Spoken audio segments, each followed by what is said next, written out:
Dikbinler.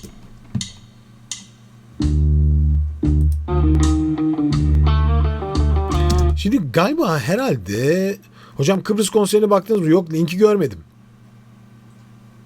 Hocam 2 haftadır bekliyorum. Daha analizinizi yaptığınız Babek Efendi. Bu ise Babek Niftaliyev.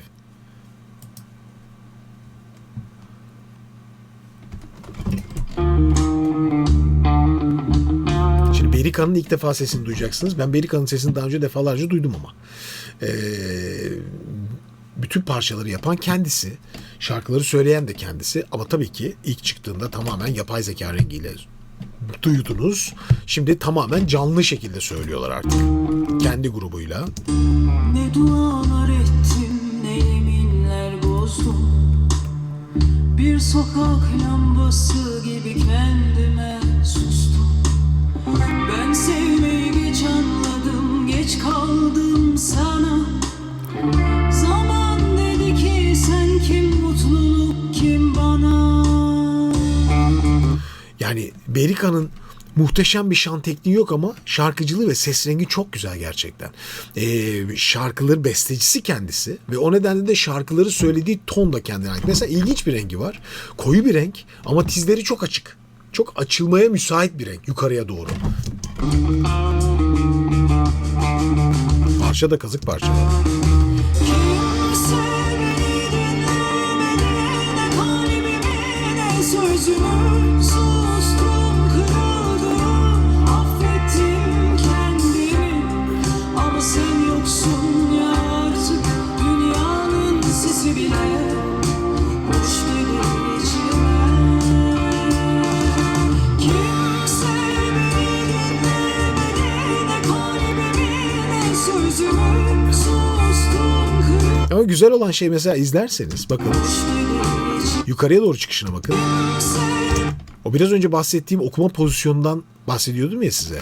Karşıya doğru okumaktan vazgeçmemek. Yani yukarıya doğru kaçmak yerine sesi önde tutmayı tercih etmek çok daha kalıcı bir davranış. Ve sesi kontrolünü daha fazla sağlıyor. Kolay gibi gözüken ama zor parça bu.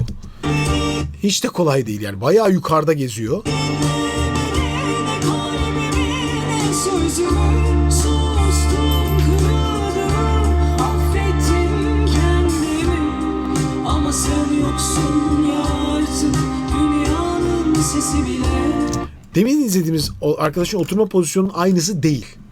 Bakın izleyelim. Aynısı mı? Bakın. Duruş pozisyonuna bakın. Yani şu değil. Eğilerek duruyordu. Ve sol kolda buradaydı. Yani tamamen içine kapalıydı. Burada öyle bir pozisyon yok. Karşıdan bakın. Tam karşısına bakın. Bakın. Sol kol içeride. Onun farkındayım.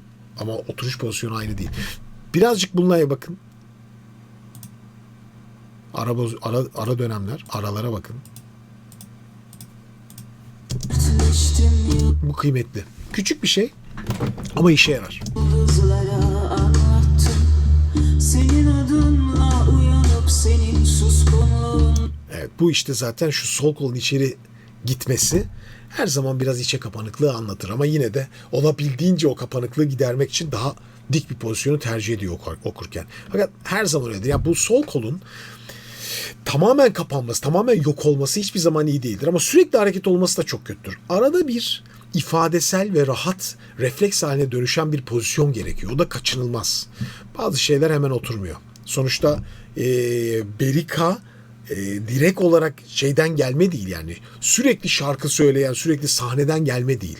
O dönemi birazcık çok hızlı geçiyorlar aslında. Bu da yeni dönemin belki pek çok grubunun yaşayacağı şeylerden biri olacak. Çünkü eskisi gibi uzun sahneden gelme grup artık çıkmayacak bence.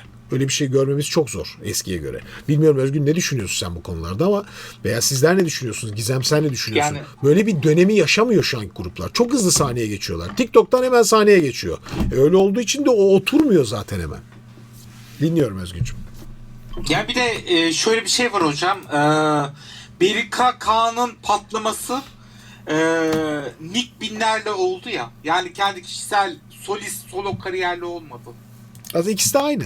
Bunun da bence bir işte orada bir şey de var. Sürecin bir garipliği de oluştu. Yani aslında bir marka kimliğiyle işte yapay zeka destekli bir banka kimliğiyle çıkınca biz Berika'yı tanıyamadık. Solist kimliğini tanıyamadık. Tabii ki. Ama tabii mesela ki. Mor ve Ötesi'nde bir Harun Tekin kimliği vardı. Yani onu Doğru. anlatmak istiyorum. Tabii Bir tabii. anda bir kimlik vardı solistinde. Ama bir Berika kimliği oluşmadığı için biz şu anda onun aslında şeyini yaşıyoruz ilk kez Türkiye'de. Yani onun bir heyecanı var. Şimdi İlk defa bir grup patladıktan sonra Berika'yı tanımaya başladık. doğru. Şey de öyle Özgün. Ankara Ekos da aynı bence. Yani Evet, orada da Merkan kimliği yok. işte ben İrem evet Susam'la tanımlı. işte günümüz İrem Susam'la tam da aslında bunu diyorum işte yani artık eskisi gibi şey bulamayacağız gibi geliyor bana. Böyle 15 sene sahnedeydim veya 10 senemi sahnede geçti. Mesela Burak Kut'un patlamasını düşün. Yani bir senede patlamıyor ki. Uzun süre Burak Kut sahne alıyor. Yani hep sahneden gelme. Sahneden gelme en sonunda patlıyor mesela. Çünkü patlıyor ama en azından elinde bir şey var. Elinde bir yetenek var. Gelişmiş bir yetenek var. Kenan Doğulu. Değil mi? Öncesi var. Sahne yapıyorlar. Sonra televizyonla buluşuyorlar. Daha ama hep sahne devam ediyor arkada. Şimdi bu yolculuk yok artık. Böyle uzun süre sahneden gelecek. Efendim devamlı sahne yapacak falan. Ondan sonra biz yeni tanıyacağız. Prodüksiyon şirketiyle albüm yapacak.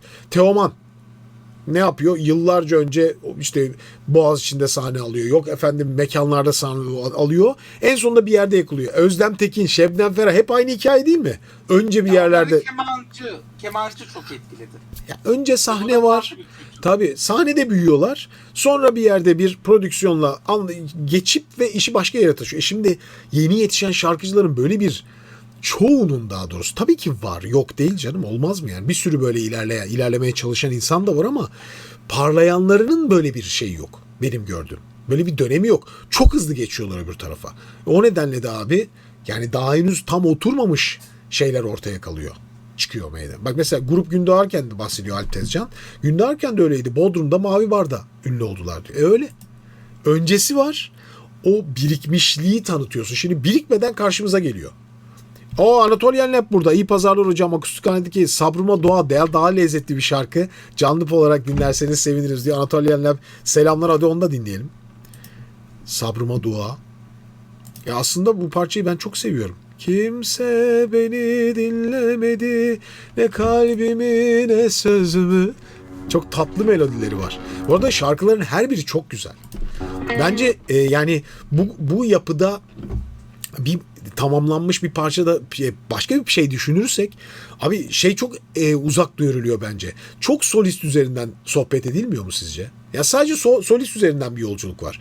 Şarkılarla alakalı bir yolculuk hiç konuşulmuyor bence.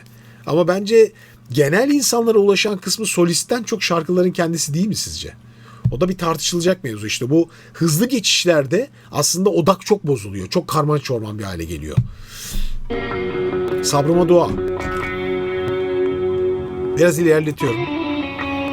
Solo kısmı var. Ha direkt giriyor.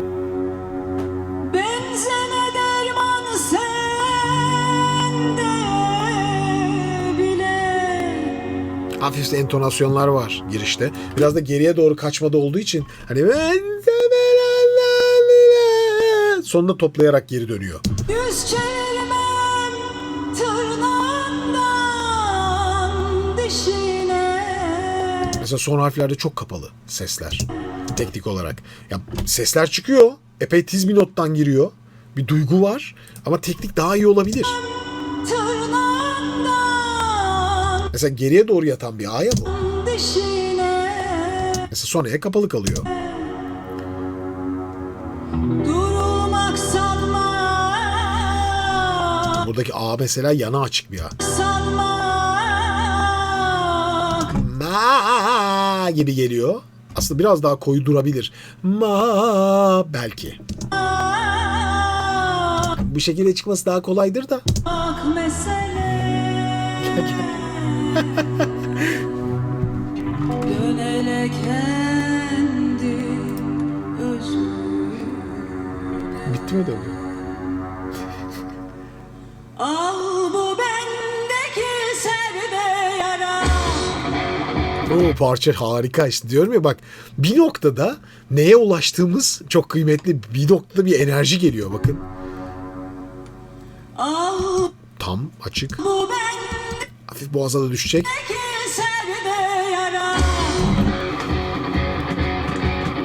Sen bana ulaşılmaz yara. Tam diyafram ve sol kolun hareketine bakın. Oradan yakalarsınız. Sen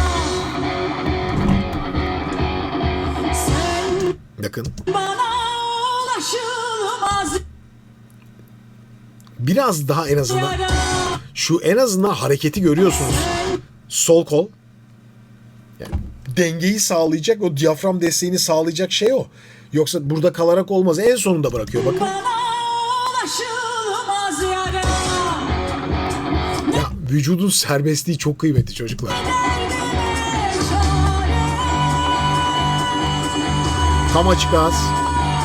Ne sorma dua. Buralar harika olmuş. Durmadım da Ön pozisyona bakın.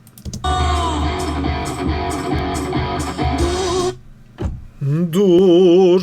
durmadım durmam karşı sana. Buralar çok başarılı. Oldu bendeki sende yara. Aslında ayağa kalkmak istiyor da. Çünkü epey tiston. Bana ulaşılmaz yara. Ne derdime çare. Ne sorma dua. Durmadım durmam karşı sana. Parça zor ama ya. Her an çatlayacakmış gibi his var ama duruyor yerinde. Abi işte hani hangisi daha öne geçmiş? Çok acayip bir hikaye değil mi Özgün yani? Eğer biz mesela Nick Binler'i bu parçalarıyla duysaydık ne hissederdiniz? Hiç şey olmasaydı mesela. Ya hiç yapay zeka parçalarını dinlememiş olsaydık. İlk böyle dinleseydik. Çok acayip değil mi işte bu? Hani bu sorunun cevabını kimse bilmiyordur herhalde. Ama ben size soruyorum mesela. Öyle olsaydı nasıl olurdu? Yani bu yolculuğun tersten gelseydi her şey. Bilindik şekilde gelseydi. Herhalde hayatı geri alıp tekrar denesek nasıl olacağını. Ya mesela Özgün mesela çok meşhur olmazdı ama sağlam kitlesi olur diyor. Gibi. Bu da bir şey yani. Bunun net bir cevabı var mı bilemem. İmkan yoktu hocam. İmkan diyor Anatoly Levin. Bak mesela. Şimdi onu diyorum işte. Artık dönem çok farklı bir dönem. Çıkış biçimleri bizim alıştığımız şeyler değil. Aynı şeyleri ben artık beklemiyorum kimseden. Özgün 2018'de 19'da karşımıza çıkan grupları düşün. Şarkıcıları düşün. Çok daha farklıydı. Hepsinin bir şeyi vardı. Dönemi vardı. Ve o şarkıcıları dinlerken biz farklı şekilde yorumluyorduk. Bugünden sonraki yakın zamandaki parçalar ve parçalar şeyleri yeni çıkanlara baktığımız zaman ben mesela Rüya Erçetinkaya müzik bence çok daha çok tutulurdu hocam diyen var yorumlarda. İlginç ama bilemiyorum mesela yani onlar için bence en zor şeylerden biri bir yandan hala parçaları yapay zeka ile gidip bir yandan canlı performans yapıp bunların birleşmesini yani şey yapmak çok kolay bir şey değil. Ama bu da bir deneyim abi. Bundan daha öncesi yok. Bunlar yeni oluyor yani bizde. Ve bir süre sonra buna ya alışacağız demeyeyim ama bir süre sonra bu normalleşecek zaten. Daha da normalleşecek gibi geliyor bana. Çünkü Berika'nın ses rengi çok güzel. Besteleri çok güzel. Devamı geldiği sürece bir süre sonra bence insanlar çok daha normalleşecek. Çok daha normal karşılayacak gibi geliyor bana. Ki bence normalleşmiştir herhalde ya. O kadar uzun bir şey de olmadı. Ne diyorsun Özgün bilmiyorum.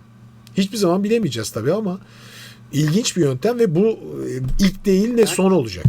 Buyur Özgüncüm. Yani şeye bakarsak hocam eleştirilere şey üzerine gelen, Nick Miller üzerine gelen eleştirilerde ben daha çok şimdi isim vermeyeyim şarkıcıların da ne olduğunu anladığını düşünmüyorum. Yani tepki gösteren insanların da şu anda nasıl bir Nick Miller'in Anatolian Lab'in sistemi olduğunu farkına olduğunu düşünmüyorum. Biraz da aslında Berika'da kendisini anlatması gerekecek. Bu da zamanla olacak. Yani tabii. O süreci daha tam bilmiyoruz. Ya çok yolda giden bir süreç değil mi yani? Hani evet. Hiç kimse bilmiyor tam nereye ulaşacağını. Ben tahmin ediyorum da dedim ya bir süre sonra yani bir iki sene sonra hiç konuşmayacağımız bir mevzu olacak bu. Yani biz ne konuştuk falan diye. Bu yayınlar kalıyor.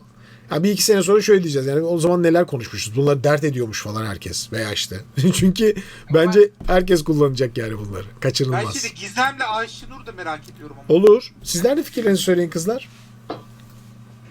Yani hocam bence Ayşenur'cum hoş geldin bu dediğiniz arada. gibi hoş bulduk hocam. Yani şöyle günümüzde herkes artık yapay zeka ile şarkı üretebiliyor. Ve ileride dediğiniz gibi bu çok daha normal bir şey olacak. Şarkıcıların da bu sistemi kullanması gayet normal bir şey olacak. Ve bence eğer Nick Binler yapay zeka ile çıkış yapmış olmasaydı bence bu kadar popüler olmazdı. Zaten bir dönem yapay zeka ile müzik yapılıyor diye böyle bir popülarite ortaya çıktı. Ve çok tutulan güzel bestelerde olunca çok sevildi. Sestir, bestedir vesaire. Ama bu şekilde aslında çok güzel bestesi şarkıcı olan pek çok şarkıcı var günümüzde. Ancak ne yazık ki sesini ulaştıramıyorlar. Kendilerini ortaya koyamıyorlar gruplar. Bence yapay zeka buna çok büyük bir olanak sağladı diye düşünüyorum. Ya ben hepinize şunu sormak istiyorum. Ya Ayşenur mesela sen geçen dedin ki hocam ben bir şarkı yaptım. Ya mutsuz olan var mı abi bundan? Ben son kullanıcının hiç mutsuz olduğunu düşünmüyorum yani. Mutsuz olsa olmaz zaten bu. Hani sen Hocam mesela şöyle bir yaptığın şey. zaman mutsuz mu oluyorsun Ayşenur? Ne güzel bir şey yazdım ya sözlerime müzik yaptım demiyor musun? Evet, mutlu hissediyor mesela kendisi. Daha çok şöyle söyleyeyim. Ondaki benim size sormamdaki sebep şuydu hocam. Mesela arkadaşım dedi ki ben dinlediğim müziğe bakıyorum. Yapay zeka mı? Şarkıcı söylemiş mi? Söylememiş mi? Şarkı güzel mi? Değil mi? Ben buna bakıyorum. Ve hani yapılan şarkı da güzelse dinliyorum. Hani dinleyici bazında baktığında böyle esasen. Dinlediğin şarkının güzel olması bir yapay zeka tarafından yapıldı diye ben bunu dinlemeyeceğim demeyeceğine göre insan. İşte yani son kullanıcı bundan mutsuz mu? Ben onu merak ediyorum. Şimdi şöyle bir şey var. Tabii ki herkese saygı duyuyorum. Her fikir saygıyı hak ediyor. Yapacak bir şey yok. Yani şarkıcılar başka düşünecek, enstrümancılar başka düşünecek. Herkes düşünecek bunu ve tabii ki söyleyecek. Geçen şeye gittim. Bir benzinciye girdim. İçeri girdim. Abi türkü çalıyor içeride. Adam böyle keyifle işini yapıyor. Bir yandan da dinliyor. Abi siz türkü seviyorsun galiba dedim. Severim dedi. Yalnız biliyorsun değil mi dedim. Bu yapay zeka bu kayıt. Ya yapay zeka olsun kardeşim dedi. Aynen cevabı söylüyorum yani. Müzisyen değil adam. Abuk subuk şeyler dinleyeceğime bunlar daha güzel geliyor dedi. Ya. Ben de görüşlerimi söyleyeyim. Ya sen de söylesene Gizem. Sen ne diyorsun? Kesinlikle petrolcü beyefendiye katılıyorum. Çünkü bir yerden sonra artık böyle her şey çok saçmalamaya başlamıştı. Hani o bizim eskideki 90'lardaki şarkıların özü ruhu gitmiş gibi hissettiriyor. Özellikle de 2000'lerin ortalarından itibaren. Ha. Yani o yüzden yapay zeka ile biraz daha işler hani artık saçmalamadan geri normal böyle eski anlamlı sözlere dönmeye başladı. Bak şimdi Gizem bu felsefen çok hoşuma gitti. Yani sen diyorsun ki zaten aslında bayağı erozyona gidiyordu. Yapay zeka normale doğru geri çekti bunu diyorsun. Evet hocam. Çünkü yaratıcılık arttı. Yapay zekanın gelişiyle. Akademiden tutun, akademiden tutmayan müzik her yerde şu an yapay zeka var. Biz bile makalelerimizi Gizem'e katılıyorum. Doğru. Çünkü şöyle de bir durum var hocam. İnsanlar yapay zekayla yani örnek veriyorum ben sıradan bir insanım. Ben bile tutup da yapay zekayla şarkı yapayım falan diyebiliyorum. Ve bu üreten kitleyi de değiştirdi. Önceden mesela sadece belirli isimler örnek veriyorum Sezen Aksu'ydu, Onur Tunç'tu belirli isimler sadece beste yapıp onların bestelerini dinleyebiliyorken şu an sıradan halktan insanların da yaptığı besteler dinlenilebilir hale gelmiş oldu. Neler döktünüz ortaya ya. Acayip fikirler. Çok keyifli. Bak işte abi şimdi bak bu konu o nedenle ben çok basma kalıp düşünmenin doğru olmadığını inanıyorum işte. Şimdi bak farklı farklı fikirler söylüyorsunuz gördüğünüz gibi. Chat'te de çok acayip şeyler var. Çok acayip fikirler var chat'te mesela. Sizlerin gibi. İlginç. Ben mesela diyor ki Mine bizim gibi canlı müzik manyakları için rahatsız edici diyor. Bak bu da farklı bir fikir ama başka bir arkadaşımız da bambaşka bir şey söylüyor. Mesela senin söylediğin çok daha farklıydı. Mesela Bu arada hocam, buyur Özgüncüm. Anatoly Lep'in şeyinde yorumunu yakalarsanız. Onu görmedim. Çok özür dilerim. Çok iyi bir yorum. Teşekkürler. Bu arada arka planda Kültür Bakanlığı ve benzeri taraflarla da bu konularda görüş Evet. Onu biliyorum. Günlerde çıkacak. Çok iyi bir yorum, teşekkürler. Bu arada arka planda Kültür Bakanlığı ve benzeri taraftarla da bu konularda görüşmelerdeyiz. Önümüzdeki günlerde çıkacak yasalar için hocam demiş Anatolian Lab. Yani bu çok acayip bir hikaye işte. Çok böyle basma kalıp düşünceler nasıl diyeyim, işe yaramıyor işe. Böyle baloncuk gibi çıkıp yok oluyor. Çünkü bunu talep eden karşı tarafın ne olduğunu da iyi algılamak lazım. Neyse, bayağı uzun bir mevzu ya. Ortalığı karıştırdınız çocuklar. Nick Binler, Berika. Vallahi karıştırdınız işte bak. Herkes şimdi sapla saman arıyor vallahi sandıkta. Peki. 흔들림없이 미래를 향해 We see the vision you made Now we're never afraid 꿈을 펼쳐 right now 길을 밝혀준 엠브레 호자 세상이 우리를 불러 멈출 수 없는 이 떨림 Oh 엠브레 호자 We'll fly forever